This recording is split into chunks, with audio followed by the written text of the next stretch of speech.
Hello, my name's Tim Shoebridge. It's been 6 months since I did a video on this little synth here, the Dreadbox Typhon. And in those 6 months, I can see that Dreadbox have been tirelessly giving us firmware update after firmware update. Now, I recently decided to update the firmware on my synth for the very first time, in fact. So I'm going from version 1 all the way up to what it is now, version 3.1. And what I'm going to do in this video is give you my top 5 favorite things that I can see have been added in firmware. So this is not going to be an exhaustive list of everything that they've done, which is an awful lot, just my top 5 favorites.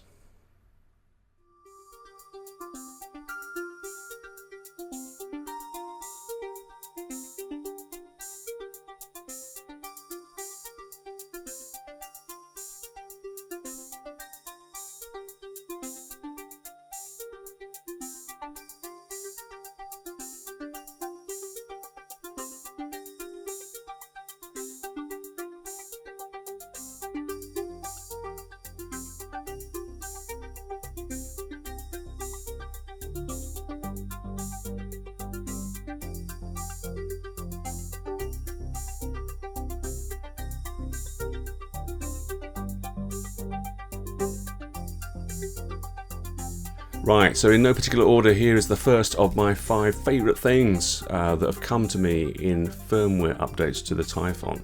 And it's a really simple little thing. It doesn't sound like much, but it's such a big thing to me.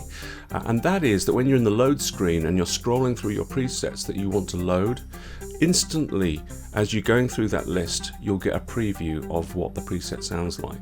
And even better than that, if you've got the sequencer running as you're doing this, then each preset that you touch upon and you select in the list will play its sequence magically in total synchronization with either the internal clock or an external clock, depending on how you configured your synth. So for live players, this is really big. It's a really big thing. If you are into playing live sets, then really take a look at this synth. I could name many synthesizers that have not got this right, that when you're flicking between presets, they keep in sync with the sequencer. So you'll see with this track that I'm playing in the background right now, I'm flicking between presets in the load screen on both of the Typhons that I have on the desktop, and they are keeping perfect sync. It really is a cool feature. And even if you're not playing live, just to be able to have instant recognition of the presets you've got as you flick through the list is a really useful thing. So this is a fantastic feature from Dreadbox. I really like it.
Okay, my favourite thing number 2, it's actually an effect. It's called Cloud.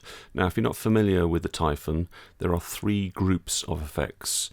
FX1, 2 and 3. Now group 1 is generally distortion effects, although they do have a high pass filter that they've added here. Group number 2 is modulation effects like chorus, ensemble, phaser, flanger. And then group 3 is reverb and delay effects, and that's where Cloud has been added. It's not quite a reverb, it's not quite a delay, it's kind of somewhere in the middle. It's difficult to define, but they put it there for a good reason.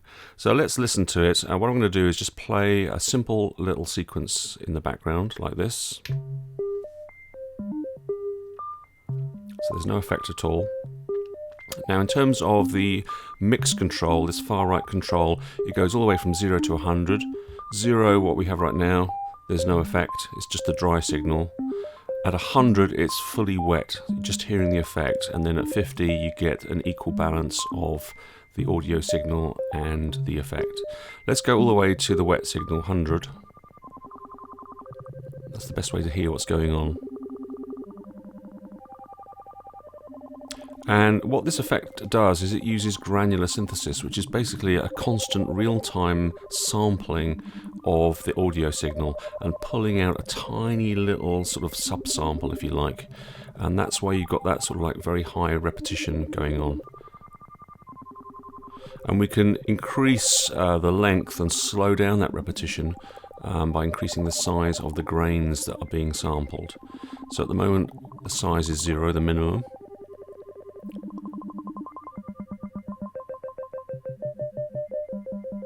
And as I increase it, it all starts to slow down.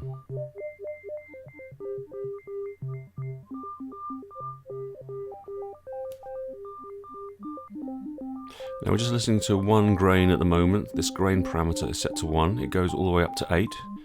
So as I increase it, those grains are sort of overlapping each other now, and the sound is a little bit less distinct.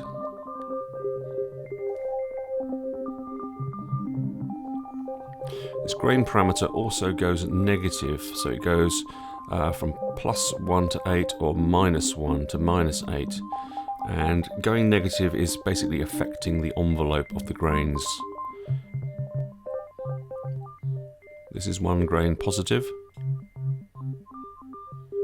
and then this is one grain negative.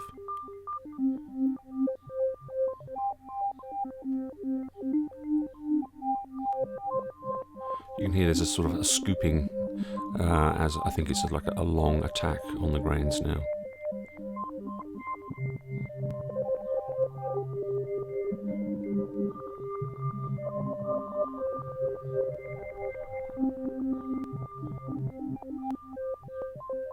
So as well as grain count and grain size, we've got this middle parameter here called feed, or feedback, and that's basically just taking the effect and passing it back into the beginning of the audio chain.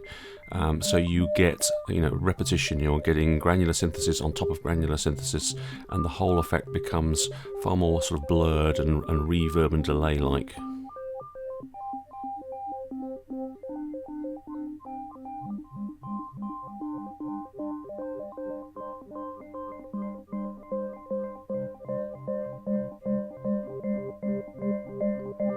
And we get up to 100 and it'll start to self-oscillate. So let's pull it back from there.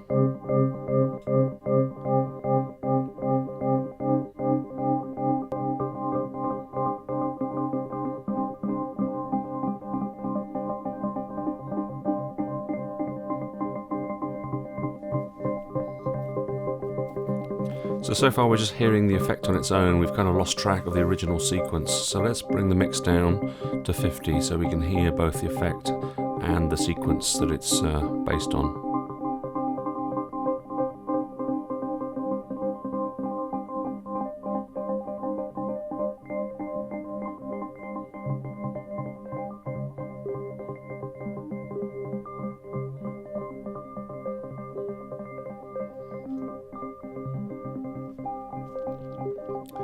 There's one final parameter on the far left here, it's called tune, and what that allows you to do is to detune these grains away from the pitch of the audio.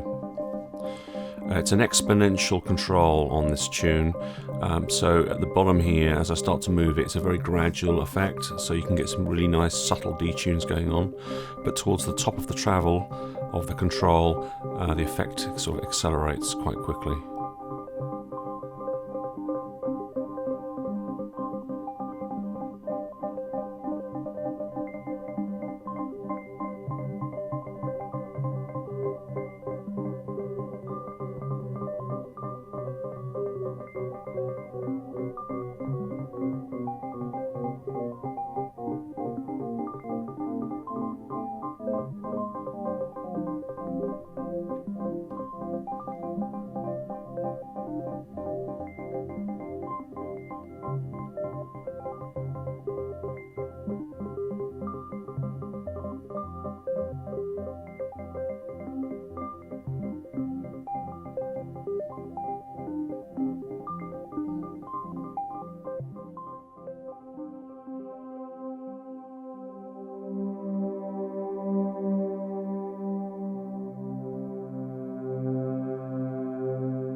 So the way I've ended up using the Typhon is as a little small creative ideas machine, basically. I love the fact that it is so small and so portable. I can take it anywhere where there is USB power, which is basically everywhere these days. And if there is no power, I just take along a little USB power brick like this, and I can power it for a long time that way.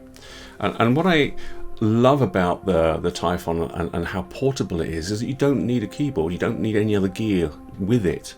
It's got a really good sequencer on board, 32 steps. It's got, you can set the velocity on each step individually, you can set the gate length individually on each step. You've got ties and you've got rests.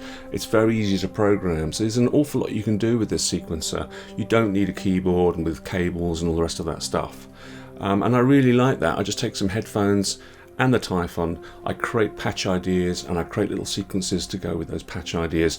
I try and keep all the sequences that I write in the same key, because what I want to do is then come back to the studio and try and combine them, record them with my DAW and combine them and see what song ideas I can come up with. Because what I found is that an awful lot of the songs that I write, you know, they're basically the building blocks of those are little sequences that I can combine together. And this really works so well for me that I ended up investing in a second Typhon. As you saw earlier, I've got two of them, so I don't even have to come back to my studio. I can have two of them together, play and create sequences with patches on both of them and play them together, synchronize them together, and build up ideas that way.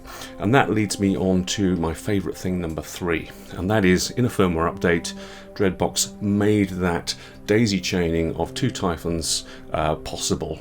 There is MIDI clock sync now, both coming in from an external as well as sending it out, and that means I can daisy chain these Typhons together, and I can use other gear like groove boxes, drum machines and stuff like that, and have everything synchronized to a sequencer, which is really, really cool. So what I'm going to play for you now, just a few little excerpts, little ideas that I've put together, just show you some examples of the kind of sequences that I'm writing on these Typhons, the sort of little building blocks that I then try and create songs out of.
Okay, so my favourite thing number 4. Well, it's not just one thing. It's many things. It's 32 things, 32 custom targets, and what that is an enhancement to the modulators. There are these 3 flexible multi-mode modulators on the Typhon.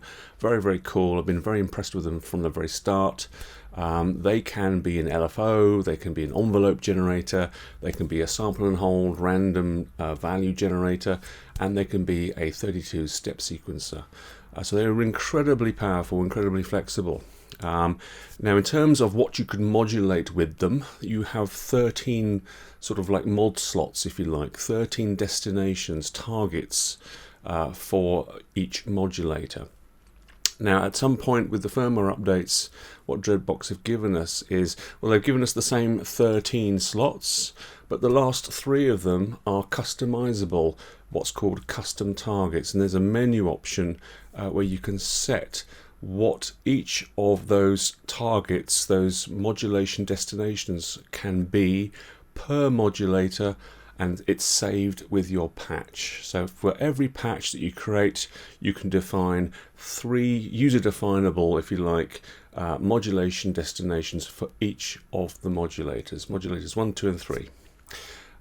So that's brilliant to have that flexibility. But when you look at actually what you can choose as a modulation target for those 3 user-definable custom targets, you have a choice of 32 different things, 32 different modulation targets. You've got all the normal stuff, the CVs, the envelope generator, times and levels, etc., and the filter cutoffs. You've got the high-pass filter cutoff in there as well. But you've got other things. You have got all of the FX parameters. So for each of the 3 FX groups that you have, you've got all the parameters that you can modulate, as well as the mix levels of those 3 groups.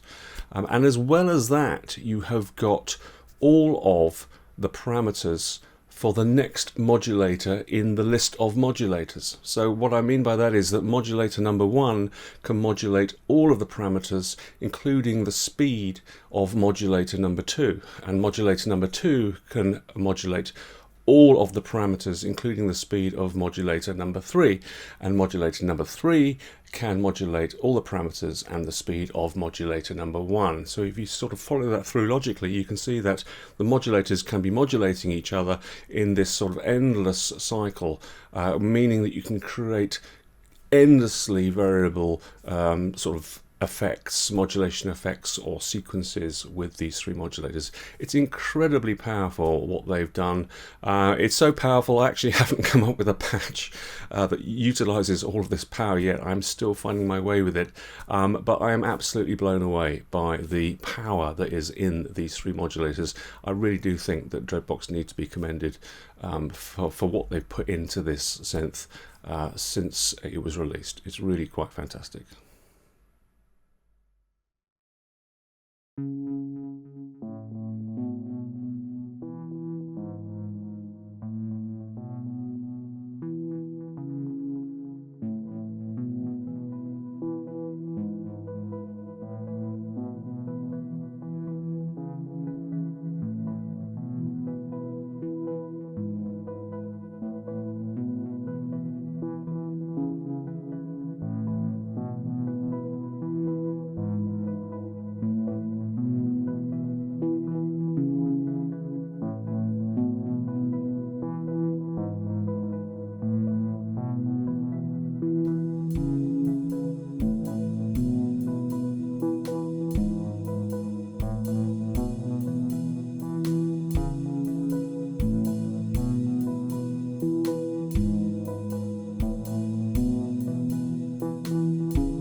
Right, so number 5 in my list of 5, the last favourite thing. It is something so simple. It is just the ability to be able to synchronise the timing of the delay effect, for example, and the LFOs to the tempo of the sequencer. It's so useful to be able to do that. In fact, I use that in every single patch that I create where I've got a sequencer. It's just a very musical thing to be able to do. And I kind of expect it in any synth that's got a sequencer built in. And I was a bit disappointed that it wasn't there in the Typhon from day one, but it's there now, so that's absolutely fantastic. I think that Dreadbox could maybe go a little bit further with this synchronization capability. They could do it with the phasers and the flanges. It's not there for every effect, for example. It would be nice to have some sort of like different timings as well, but it's great that it's there. I'm not going to ask for any more because I really am blown away by the amount of effort that Dreadbox have put into firmware updates with the Typhon. You know, if I've got one dream, it will be that they take this synth engine that they've got and the firmware that they've developed with all the effects and all the modulators and the modulation capabilities, and they put it into an analog polysynth. Now, wouldn't that be amazing?